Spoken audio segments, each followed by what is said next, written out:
Good. So I'm having a wonderful time here. I've talked to lots of people and learned a lot, and I had a wonderful conversation this morning with one of your postdocs about black holes and learned. I really sort of got up to speed on the observational front, so that was wonderful. So that's my subject today, and let me introduce it a little bit by saying that one of the great mysteries of galaxy evolution is how galaxies form stars, the rate at which they form stars, and why they stop forming stars. You may not realize it now, but actually the glory of star formation in the universe has passed. It peaked several billion years ago, and there's this great quote, I should have brought it, by Lemaitre, who talks about the dying embers of galaxies being swept on the cosmic sea or something. Absolutely prescient talk because we are dying embers now. Now, so my talk is really not about the upswing, but actually the downswing. Why do galaxies go out? And this is fast and slow galaxy death at two different epochs, reminding you that Z is the redshift. Z of 0 is today, 2.5 was roughly 10 billion years ago, I guess. Okay, and the subtext is black holes are everywhere and they quench galaxies. So this is really a talk about black holes and what they do. Here's the outline of my talk. It's in two parts. This whole part here is going to be talking about galaxy evolution today. That's Z of 0, redshift 0. Having made a bunch of points there, I will then go on to treat many of the same topics at this higher redshift of 2 to 3, back in time. And it's a compare and contrast situation. There are some similarities and some differences, and by thinking about that, we can learn things. Now, the first slide I want to show you here is to convince you that actually galaxies are going out. This is kind of a new discovery. It's only about 10 years old. What is plotted here is a grid of plots, and mass of galaxies, stellar mass, is increasing this way. And then in this direction, we're going back in time. So this is redshift increasing back in time.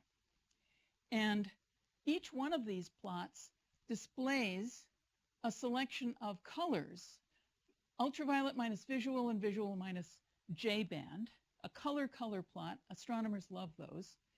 And this particular combination of colors is good because it tells you which galaxies instantly have stopped forming stars. And the ones that have stopped forming stars are in these little corners here, right?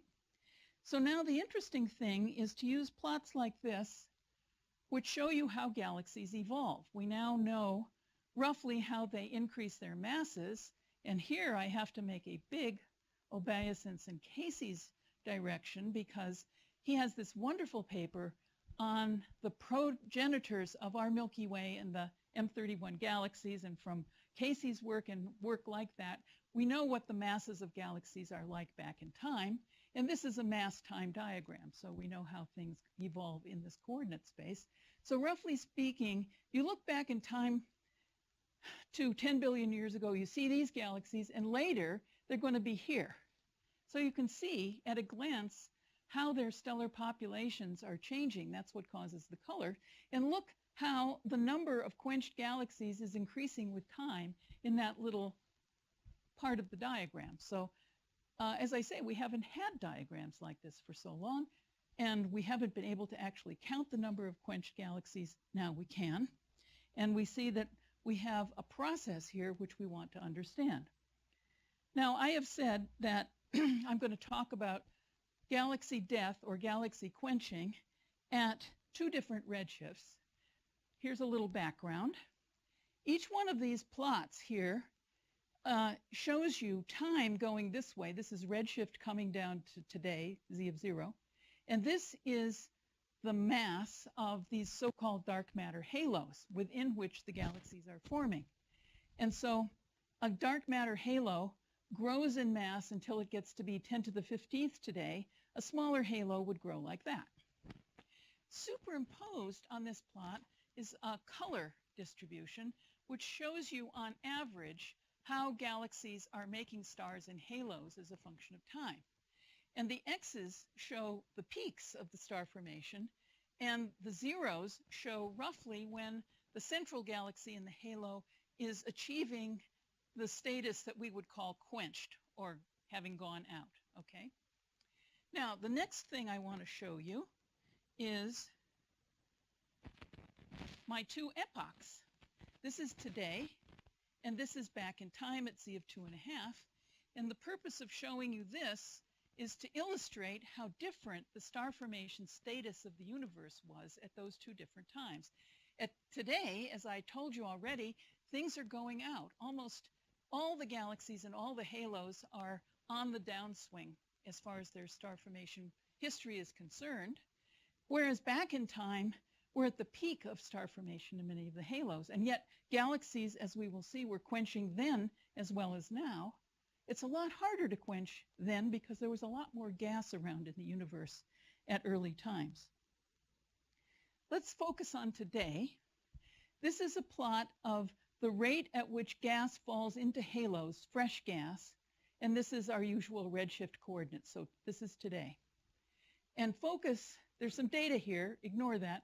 Focus on the red line because that is a model that comes closest to modern parameters telling us how gas falls into halos.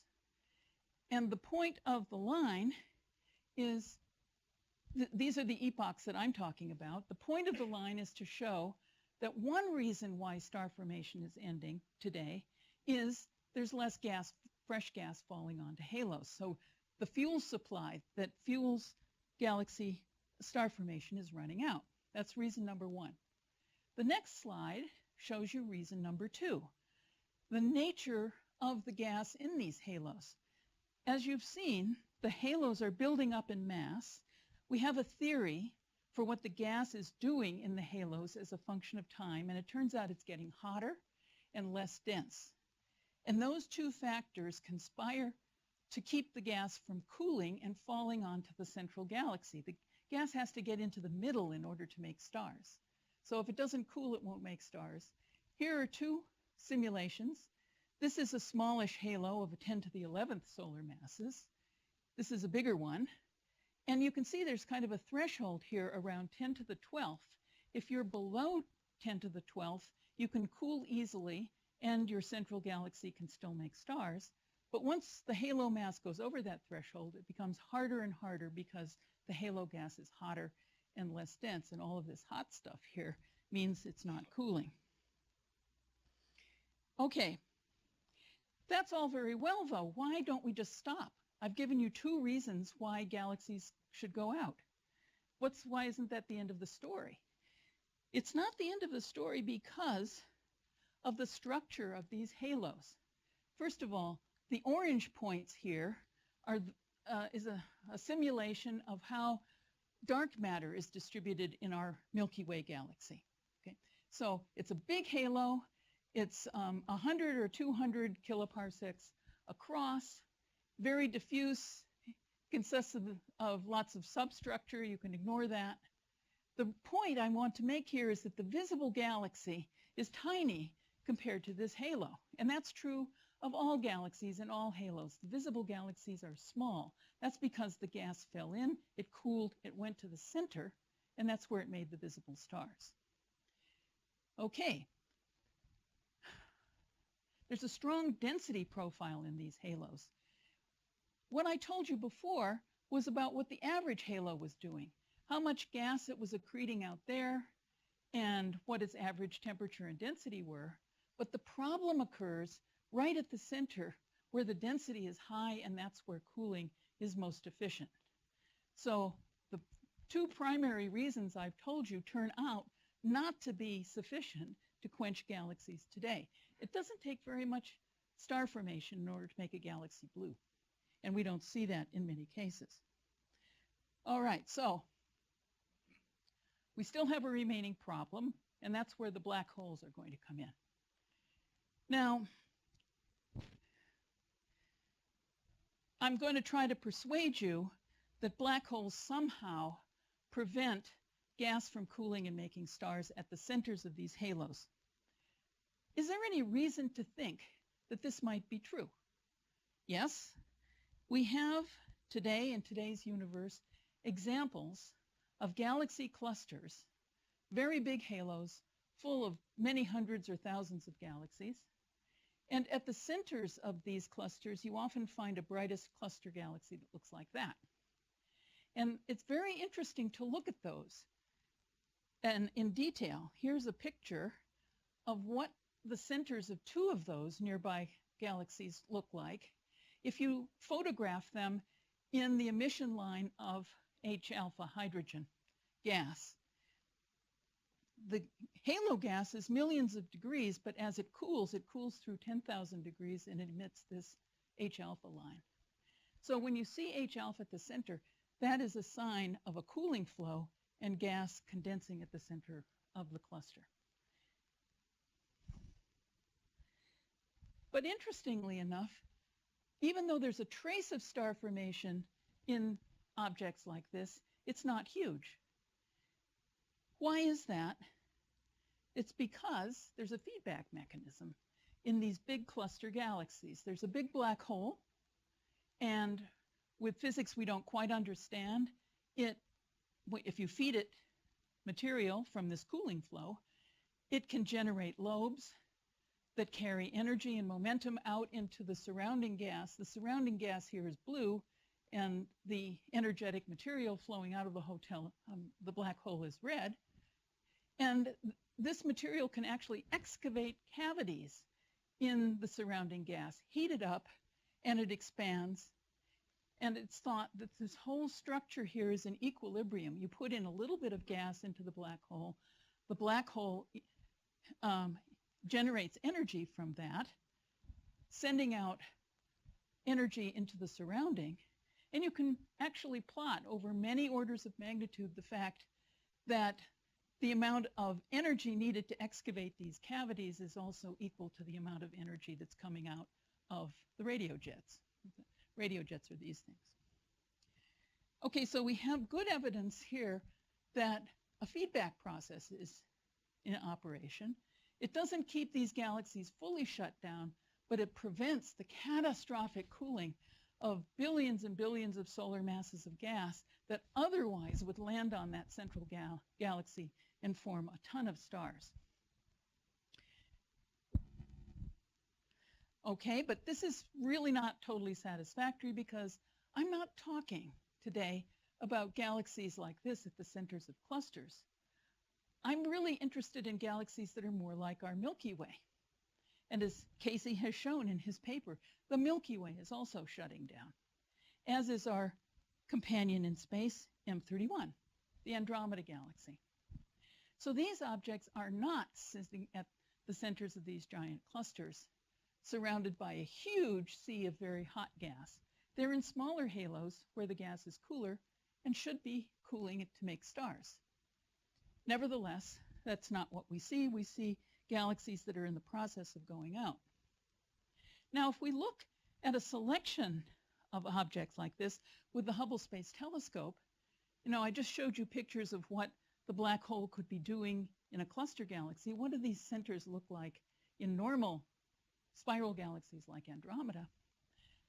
Well, it's rather hard to find signs of active black holes in these nearby galaxies. Most of them look like Andromeda. There's nothing going on there at the moment. And when you do see something, it's kind of insignificant, a little blob of H-alpha gas, no sign of a giant radio jet or any huge amounts of energy being thrown out into the halo.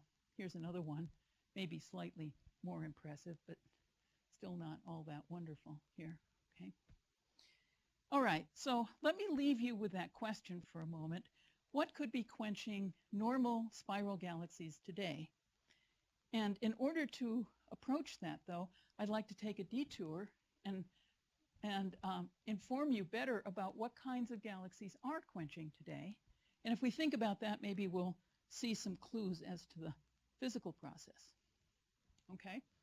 So a diagram which has been very useful in this field is a diagram that plots the rate at which a galaxy is making stars, log, versus the logarithm of the stellar mass. And there are 4 of these diagrams they go back in time. This is relatively recent redshift low going back to high redshift. Okay? So this is the star formation rate versus stellar mass back in time. And what I want you to see here first is how similar the pattern is, even though we're going back from here to here, billions of years, to a very different universe. In every case, there are these blue dots, and there's these red dots. And the blue dots are star forming, and the red dots are quenched. So let's acquaint ourselves with some terminology before we go on. The blue star forming sequence is called the blue sequence, or sometimes called the star forming main sequence of galaxies, or sometimes called the blue cloud. And then these quenched objects are sometimes called the red sequence, because when a galaxy quenches, its colors turn red. When it's star forming, they're blue. And then in between, there tends to be a gap with fewer objects. And this gap is called the green valley between blue and red, and a valley because there are fewer objects there. It's perfect terminology. So let's go back to our previous plot and note that there's really the same quenching channel in all of these diagrams. It looks as though galaxies increase their mass for a while, and then something happens to them. They go out. When they stop making stars, they evolve vertically because their mass is not increasing anymore. Okay, so let's call this the quenching channel. And it's roughly outlined by the extent of the red points here. And as we go forward in time, roughly the same quenching channel applies at all redshifts. And what you will have noticed is, as time goes by, there are a lot more red points here because more galaxies have gone out as this process continues. Okay, so my goal here is to explore why galaxies are quenching. And the first conclusion is that they're all around a mass of 10.5 in the log. Now, we know from separate evidence that a stellar mass of 10.5 corresponds to a halo mass of 10 to the 12th.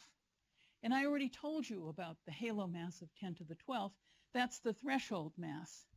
So it's not surprising, it's in fact reassuring, that we find that this quenching channel is centered right on the halo mass transition zone. That's good. Okay. On the other hand, it's kind of discouraging because it's rather broad. It's a whole factor of 10 wide. So why is it so broad? Why is one end different from the other? Okay, now looking at nearby galaxies, our graduate student Jerome Fang came, I think, up with a breakthrough. This is a new plot. Again, we have log stellar mass here, and this coordinate is the surface density of stars within 1 kiloparsec at the center of the galaxy. A kiloparsec is about 3,000 light years, okay? It's the inner part of a galaxy. So this is the stellar density, and this is the total mass, the central stellar density. And we've color-coded some points here. The red ones are the quenched galaxies, colored red because their colors are red. The blue ones are the blue star-forming main sequence galaxies. And what this diagram now is telling us is that here's the quenching channel. These are where all the red ones are. But now, by using the central stellar density, we've actually gotten some additional information about that quenching channel. These galaxies are not the same as those galaxies. They have different stellar densities. So it's not just your stellar mass or your halo mass. It's a combination somehow of your central stellar density and together with your total stellar mass or halo mass. So we have additional resolution in this process. And just to make things real by showing you pictures, these objects here look very different from those objects. Here's a montage that shows you galaxies at the bottom of the blue sequence making stars, spiral arms, blue colors, and then here's what they look like once you're on the ridge line where the central stellar mass is higher. So evidently, galaxies grow their central stellar mass while they're forming stars, while they're in the blue cloud. And this growth of central stellar mass, as you will see, is really important. And it has been given a name by my colleague Avishai Deckel from Israel. It's called compaction. Compaction is a general term to reflect the fact that the central stellar density of a galaxy has gone up. Okay, why does the central stellar mass tend to grow in galaxies? Is there some sort of unstoppable force that's pushing us in this direction? And yes, there is. It's called entropy increase.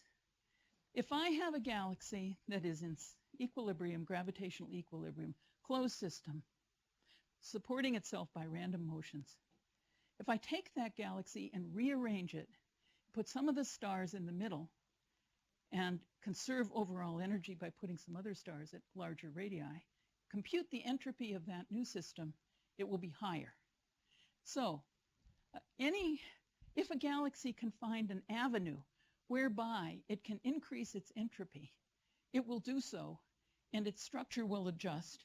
It will create a high-density core and a low-density envelope.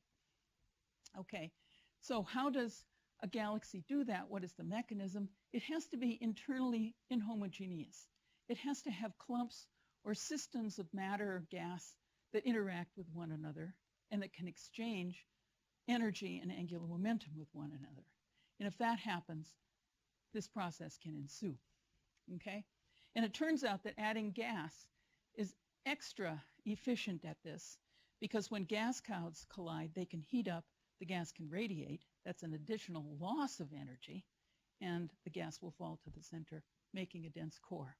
So it turns out that in actuality, compaction in blue cloud galaxies is often dominated by gaseous dissipation.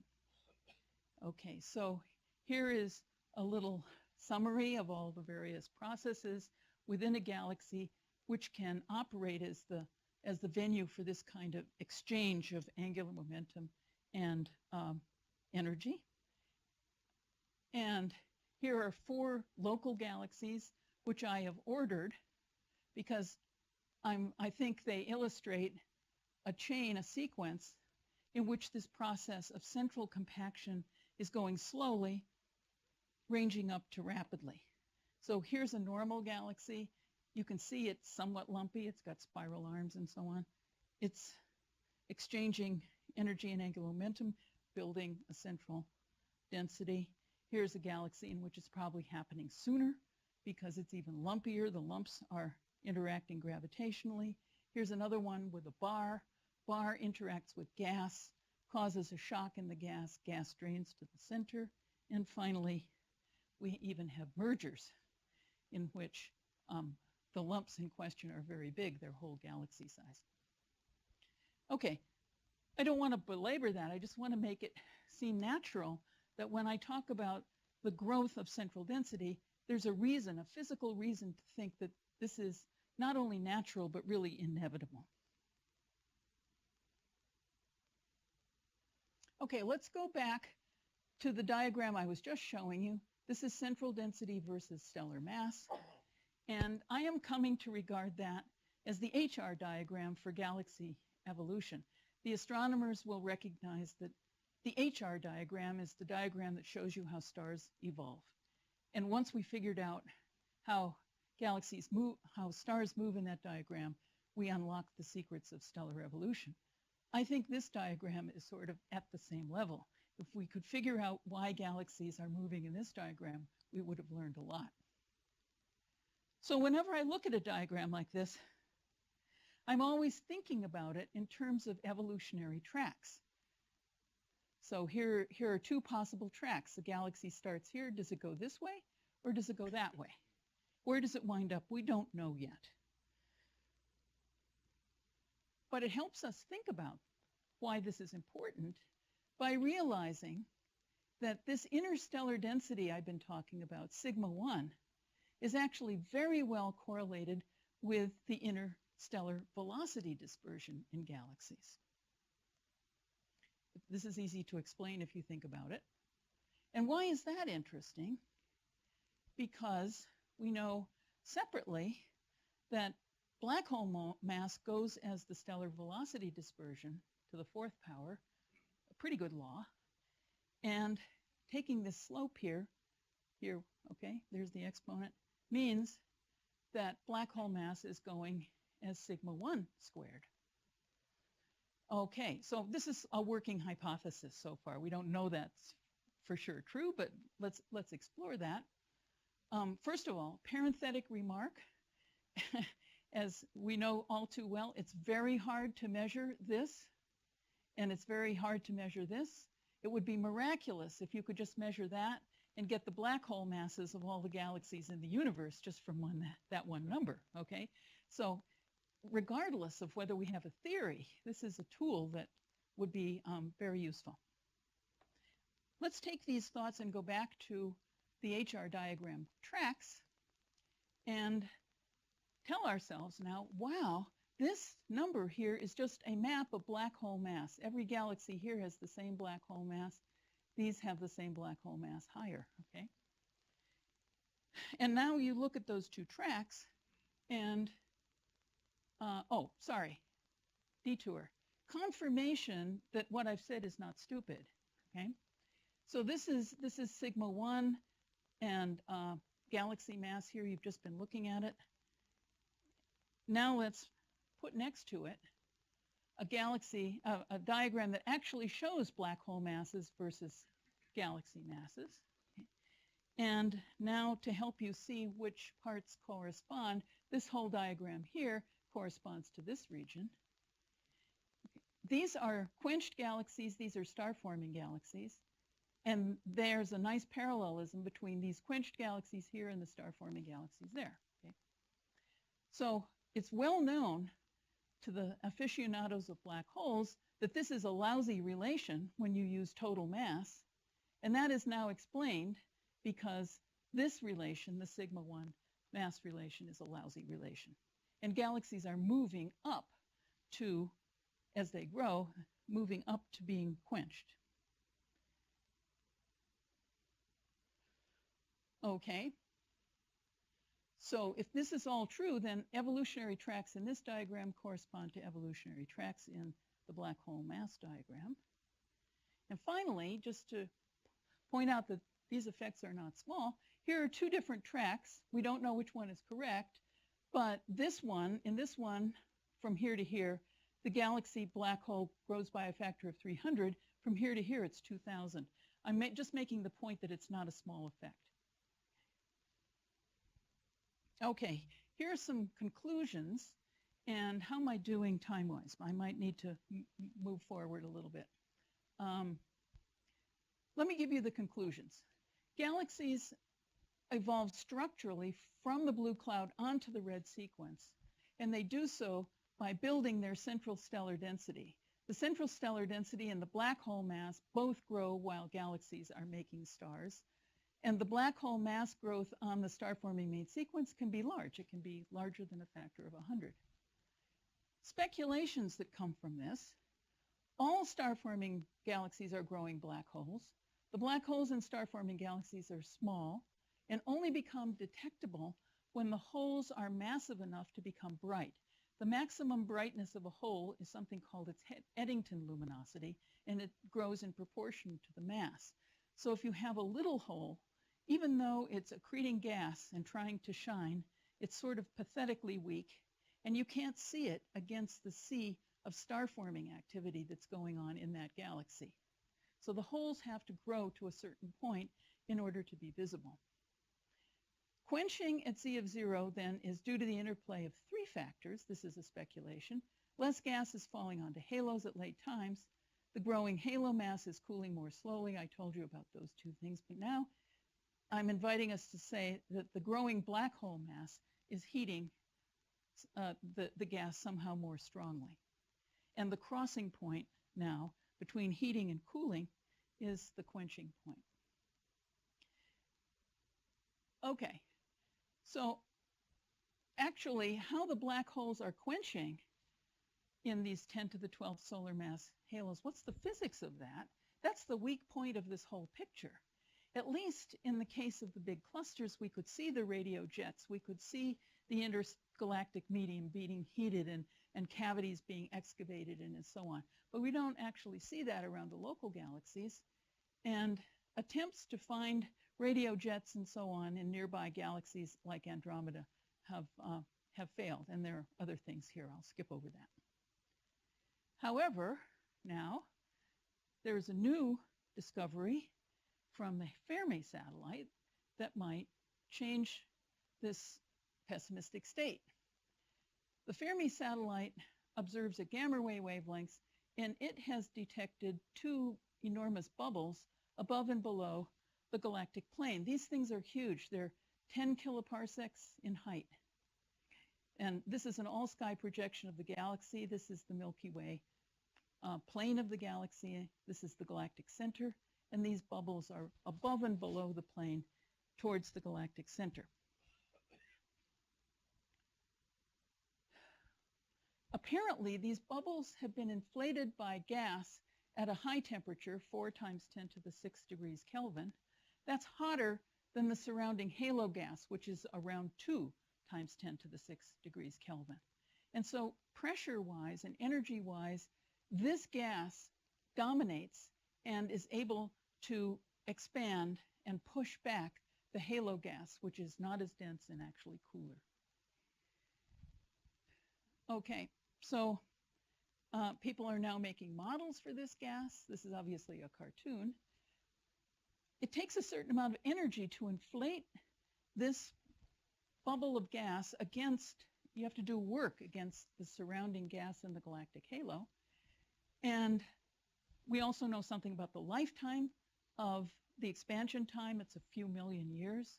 So that translates to an energy rate equal to this, which is 400 times more energy than seems to be available given the history of star formation at the center of the galaxy. So the problem is, where is that energy coming from? Did it come from a burst of stars at the center of the galaxy, or did it come from our galaxy's central black hole? We do have a little black hole with a mass of 4 times 10 to the 6 solar masses. So it's accreting, it's growing all the time. And there aren't enough new stars for a starburst, so the AGN would be the energy source. Past feeding of the black hole. The black hole's not very bright right now, but it seems to have been brighter in the past. Okay, so how could this picture of the Fermi bubbles help explain our quenching problem? Well, I just told you that in this interface, this bubble is winning over the halo, so perhaps the bubble is rigid enough to actually control the flow of gas onto the galaxy from the halo. Maybe it's shielding the inner part of our Milky Way, and it's a very strong feature of galaxies today. As they're going out, the inner parts are dying before the outer parts. And you can see that very clearly in a picture of Andromeda. This is an ultraviolet picture of where the current stars are currently forming, and this is all stars, including the old stars. So this bulge here consists of old stars where the star formation now is very weak. These are actually old stars. All the young stars are in a ring out here. So if Andromeda had Fermi bubbles that were shielding the bulge, perhaps we could better account for this. All right, now I want to return in the second part of my talk now to talk about high redshift. Finish talking about what is going on with quenching locally. Okay, so since we don't know the paths of galaxies in this diagram, let's invent some residual quantities which we can calculate for every galaxy. One of them is this delta quantity. It's the distance of a galaxy from this ridgeline in the sigma-1 diagram. And my second quantity is a similar delta quantity from the ridgeline of the blue sequence. So we're going to use these two deltas to make delta-delta plots. I love delta-delta plots. They're the lifeblood of astronomy, right? Now, when we make a delta-delta plot for nearby galaxies, this is what it looks like. Okay, this is the star-forming part of it, and this is the central density part of it. And it really looks like an evolutionary sequence. Central densities grow, and for a long time that has no effect whatsoever on the star formation rate. We're horizontal here. And then, if the central density is growing, remember my thesis, the black hole is growing. The feedback from the black hole can get bigger, and we go over this quenching point, and even though the physics is weak, the picture is that now star formation is declining, and we wind up down here with very low star formation rates. We are quenched. So this sharp bend here really does act like a threshold. It has all the earmarks of showing us a sharp transition in the lifetime of the galaxy, which is related to this central density.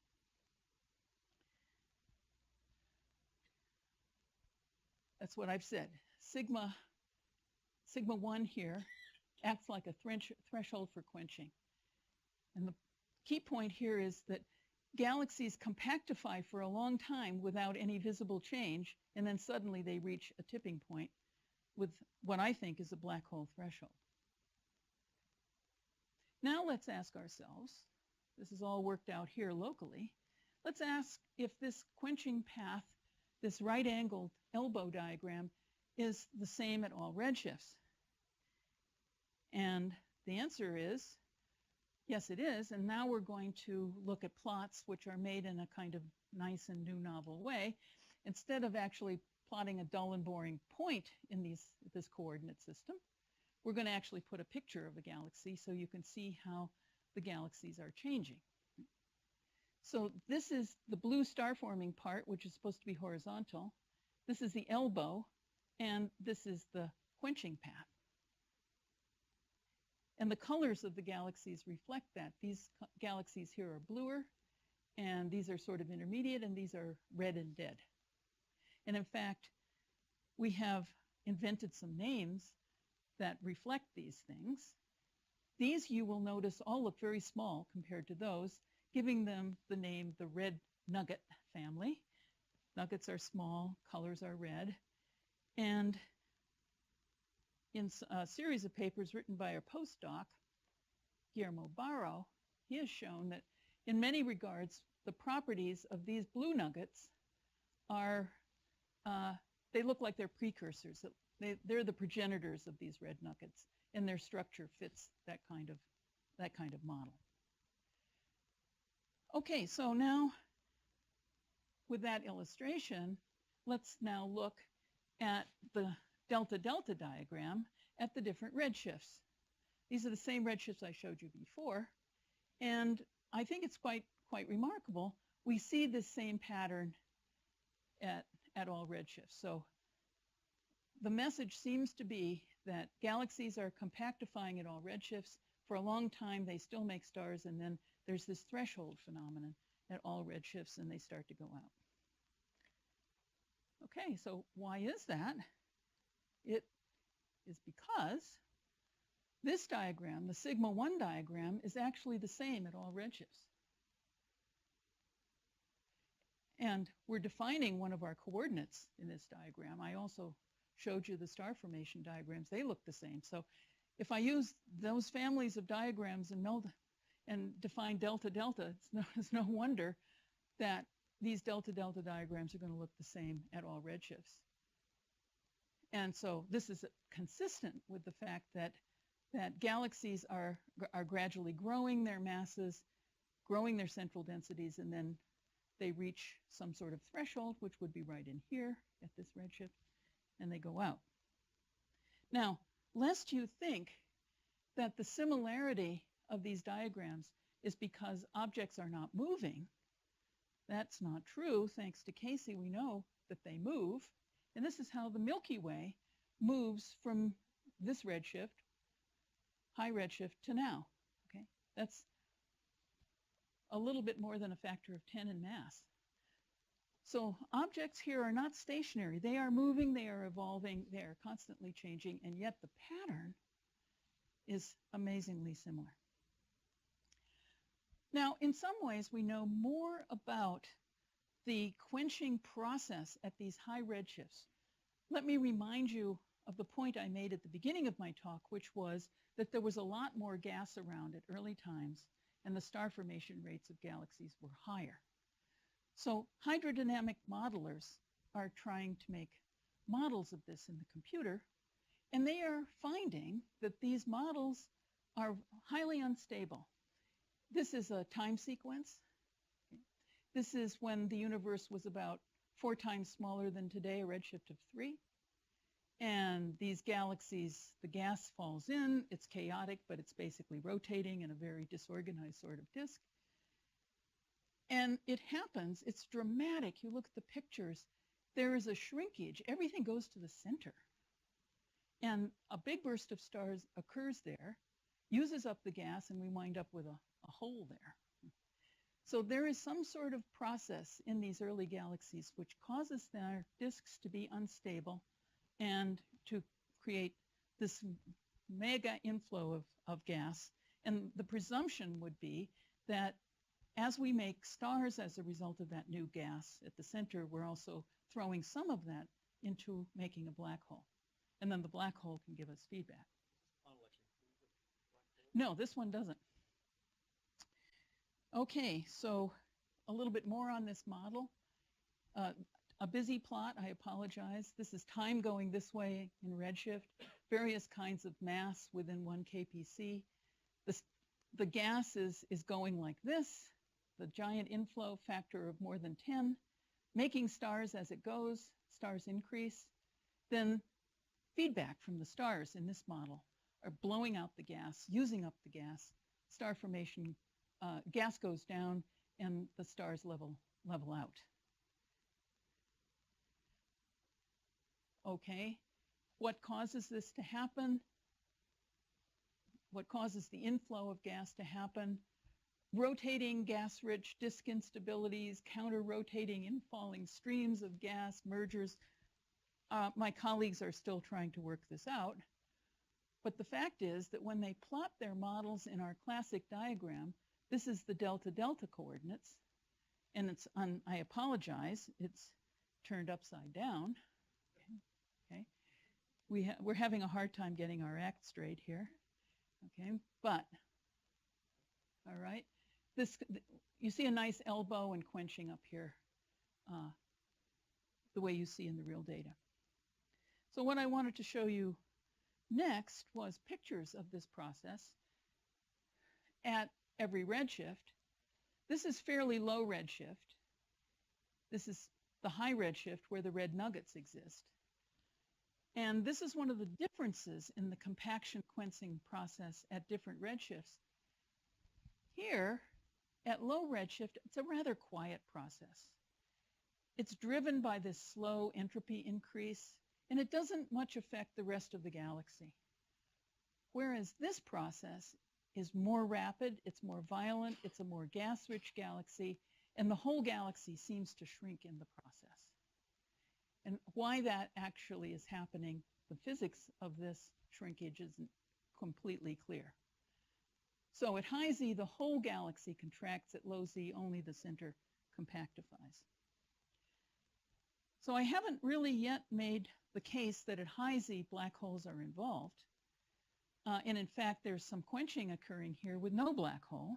That's just due to the exhaustion of the gas and some feedback from the stars. But if you let those galaxies sit around for a while, they will start forming stars again. So you have to do something to put them into maintenance mode, I call it, keep them shut down. And here's an interesting clue. This is from the CANDLES project. Much of this is from CANDLES. This is the good old delta-delta diagram. Upside down this time, quenching is this way. And here are a bunch of objects at pretty high redshift, 1.4, 2.6. And in the same coordinate system now, here is the frequency of observed X-ray sources, which are a signature of black holes being active and accreting. So that's pretty dramatic. Not much present during the star-forming main sequence phase, not much present after full quenching, but right here in the elbow, when black holes are thought to be doing their thing and creating the critical threshold, that's that's where the high density of AGN are being detected. So I think this is a very encouraging diagram. Okay, here is my conclusions. Fast versus slow quenching at high and low redshift. Similarities. Galaxies quench at similar stellar mass at both redshift. Probably has something to do with this mystical, magical halo mass.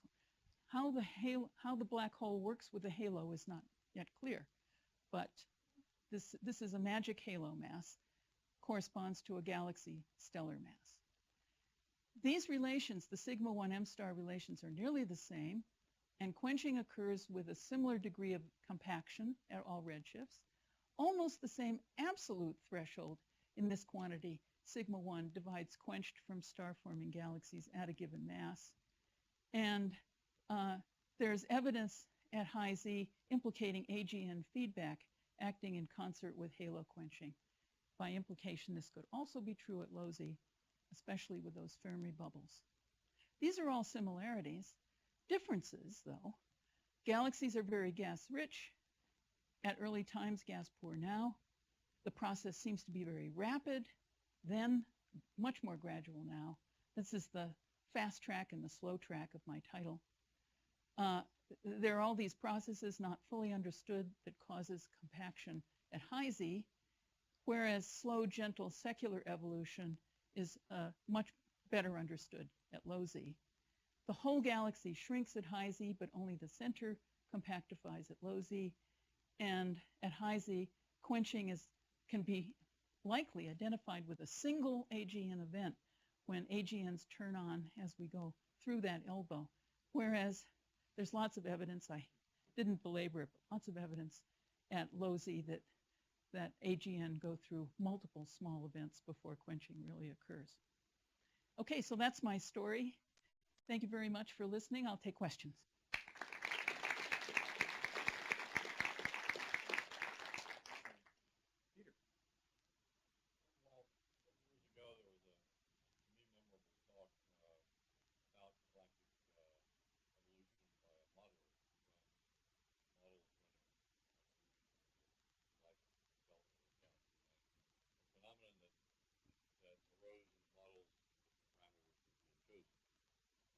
Showed, to my eye, very dramatic convection, sort of winds of gas clouds, whipping from the inner regions to the outer regions, and possibly falling back down again. Back in again. Absolutely. To what degree is convection necessary for potentially a possible candidate for your remaining puzzle?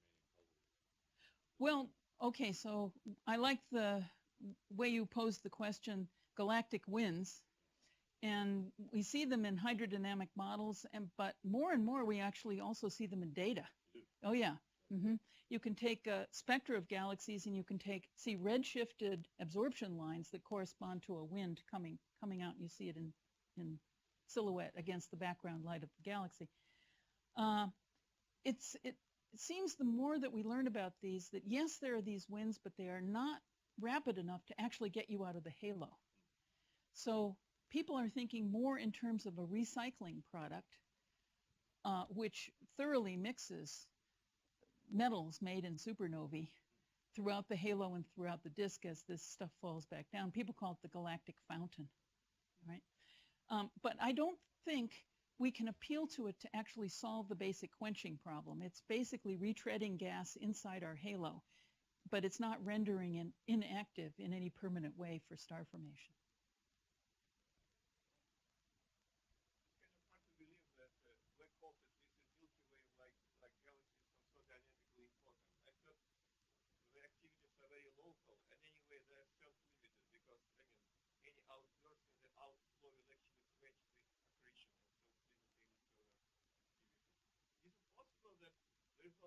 effect between things like black hole masses, surface density, and star formation. They're just some kind of the proxies for each other, and well, really connected by some virial argument. And they're just reflecting, as you said, some kind of global gas dynamic stability of the whole. Yes, I think we have really been looking hard for many, many years now for evidence, especially in the local normal galaxies. So if you think very critically about my talk, when did she actually talk about black holes? Right? There are only 3 points. There was the very energetic black holes at the centers of the big clusters of galaxies where we see the radio jets and everything. I think that's not a problem. We can see that. And then there's the new discovery of black holes turning on at exactly the right moment at Z of 2 where they're needed for quenching there. But that still would have left galaxies like the Andromeda galaxy unexplained. And that's why I took the risk of bringing forward the notion of the Fermi bubble, which strikes me as, that's one of the more original thoughts that anybody has mentioned to solve the problem of the normal mid-sized spiral galaxy. But I'm very sensitive to your quasi-criticism because it is a criticism. Yeah, exactly. In this compactification process, what happens to the angular momentum? You've got a galaxy which is, this galaxy may be rotating, and now you have a compactified stellar system. Yeah. Where did the angular momentum? Well, it has to go into the outer parts. Yeah. So that's. Is that due to stars evolving outwards, like we think in the Milky Way disk, or is it? It's probably occurring differently in different kinds of systems. So, for example, take barred galaxies locally. They actually have a sort of rapid pattern speed compared to the orbital speeds of gas far out. So that's a perfect situation in which the bar can give angular momentum and cause gas to move out, right? I'm not so clear about what's happening at Z of 2 in this really violent compactification event, except I think we know that the program is conserving angular momentum, and so if stuff is going to the middle, then stuff must be moving outwards at the same time.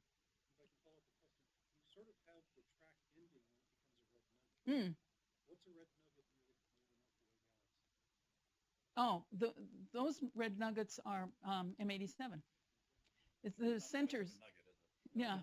So in the meantime, what happens is it is thought that most of these quenched galaxies that quench earlier in dense regions, which later grow halos, and they wind up in clusters today. So there are many opportunities for so-called dry mergers without any gas, and minor mergers build these bloated halos. Some evidence from abundance patterns does in fact happen, that the red nugget then Grows. stellar halo. That's right. So it's kind of interesting. If you look at the density of that red nugget, it fits perfectly the central density of these big elliptical galaxies today. It's consistent with the fact that you'd grow these bloated envelopes later from minor mergers. Question on that, maybe it's less prerogative. I love this model, your HR diagram for galaxy evolution. I'm trying to think of a prediction from that we can kind of look at. And I think, and this is the question I want to ask for you, is would this predict that the black hole mass should always be proportional to the stellar surface density for much less parts? Yes. Is that what we see? I mean, there's some evidence that if you look at the black hole, some of the stellar mass relation at higher redshift, that they're offset from the local relation. Oh, I think that's very controversial. I think you're probably right. Yeah. That's a question for Janelle. Right. Okay. By the way, Janelle was the person who was teaching me about black holes this morning, so I should acknowledge her work. Thank you.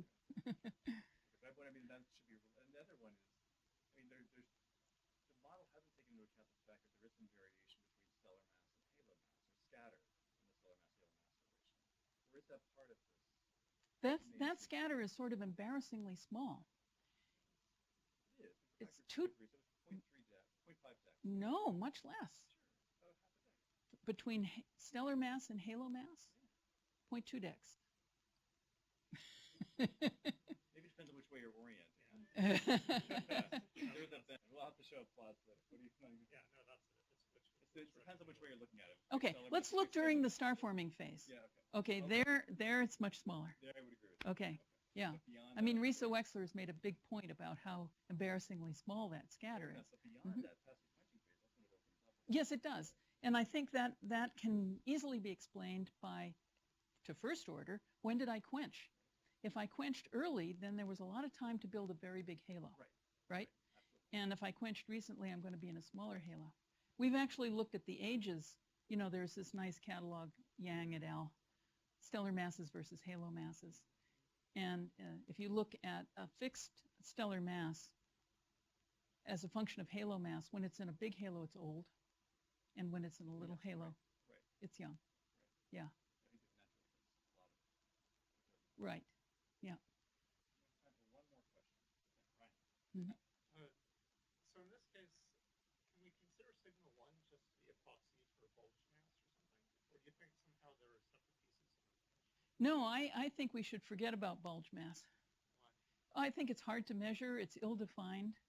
So the claim, at least Janelle would know much more about this than I do, but the black hole aficionados have claimed for years, I think, that black hole mass is correlated with classical bulge mass, but not correlated with, say, pseudo bulge mass or velocity dispersion. Yeah. And so the problem here that I see is that compactification, I think, should be trading pseudo bulges, not classical bulges. I do not distinguish. Yeah.